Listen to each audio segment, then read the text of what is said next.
आज क्या होता है, स्वामनु शत्रुपा, इनके दो पुत्र थे उत्तानपाद प्रियव्रत, बड़े अच्छे राजा थे।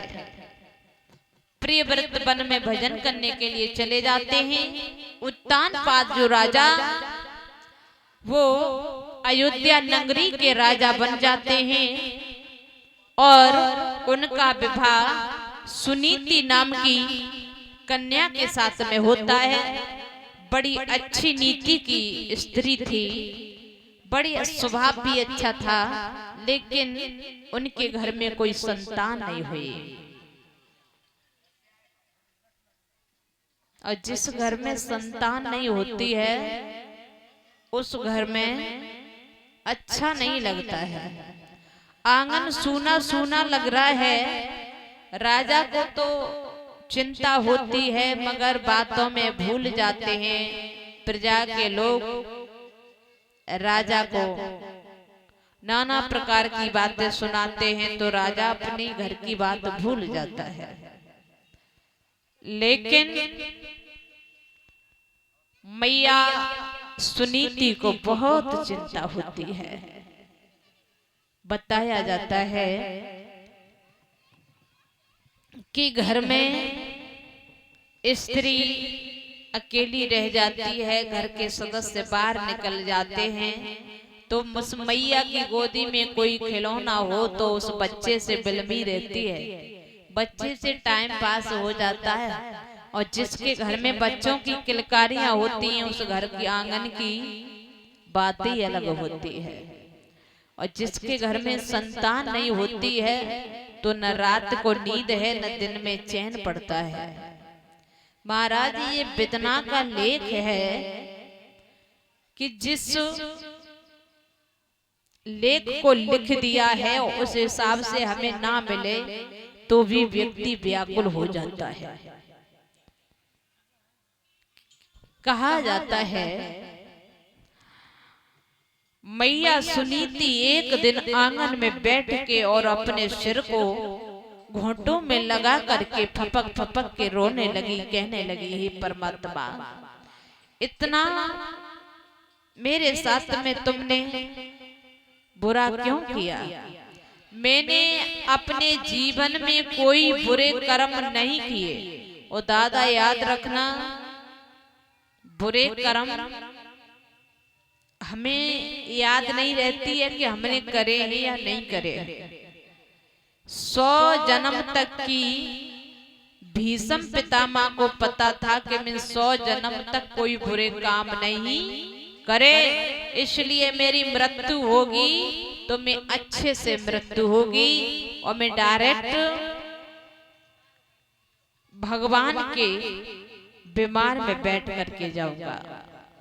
लेकिन प्रभु की लीला को कौन जान सकता है। जब बाणों की सैया पर भीष्म पितामह लेटे थे तब भीष्म पितामह ने कहा कि कृष्ण, मैंने 100 जन्म तक, आप सभी कहते हैं कि जन्मों के हिसाब से पाप वो भोगने को मिलता है, लेकिन मैंने 100 जन्म तक कोई पाप नहीं किया, फिर मुझे बाणों की सैया पर क्यों लेटना पड़ा? कृष्ण ने हंस के जवाब दिया, पितामह, तुम 100 जन्म की याद करे हो, लेकिन 100 जन्म से और आगे की याद करो। पितामह कहने लगे, प्रभु ये याद मुझको नहीं आ रही, आप ही बताओ। भगवान श्री कृष्ण समझाते हैं पितामह को कि पितामह, याद करो जब तुम राजा थे एक बार तो तुमने जीवित सांप को कांटों के वृक्ष पर डाल दिया था। वो सांप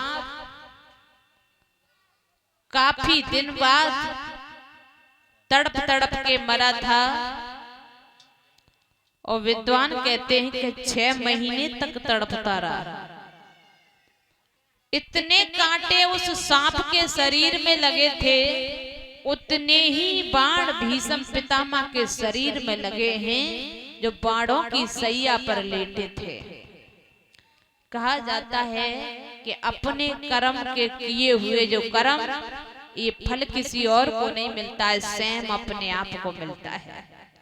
वृक्ष लगाते हैं हम आम के तो आम खाने को मिलेंगे, और वृक्ष अगर कांटों के लगाए हैं तो कांटे की राहों में चलना पड़ेगा। ये विद्वान क्या कहते हैं?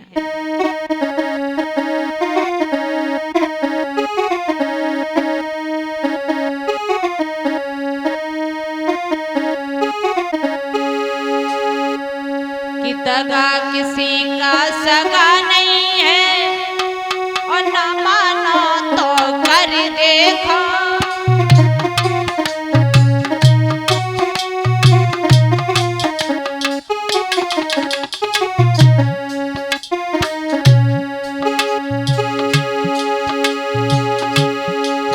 अरे दगा किसी का सगा नहीं है, न मानो तो कर देखो।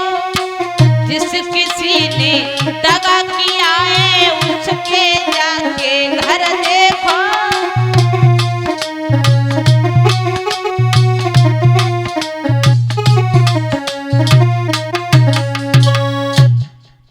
दगा किसी का सगा नहीं है, और ना मानो तो कर देखो। और जिस किसी ने दगा किया है उसके घर जा देखो। आज हमने किसी के साथ में गलत काम किए हैं, किसी की हत्या की है या किसी के घर चोरी करी है, तो तुरंत नहीं मिलेगा, तो 10 साल बाद उसका परिणाम अवश्य भुगतना पड़ेगा। हमारी और तुम्हारी औकात क्या है? कर्म का फल तो सीता जी को भी भोगना पड़ा, और कर्म का फल भगवान राम को भी भोगना पड़ा। सीता जी ने भी एक गलत काम किया था। अब ये कथा रात्रि में आएगी, लेकिन थोड़ी सी बात बता दे रही हूं। सीता जी जब छोटी थी तो एक तोता और एक तोतनी दोनों वाल्मीकि कुटिया से कथा श्रवण करके आए थे, और उन्होंने कथा श्रवण इतनी की थी, तोता तोती दोनों आपस में बतला रहे हैं। तोतनी ने कहा, सुनते हो, वाल्मीकि कुटिया में हमने कथा को श्रवण किया। तोता कहने लगा, क्या क्या किया, मुझे भी सुनाओ।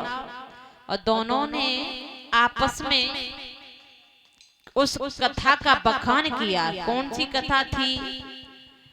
तोती कह रही है, वाल्मीकि कुटिया में हमने ये सुना था कि राजा जनक के यहाँ पर सीता जो धरती से निकलेगी उनका पालन पोषण होगा, और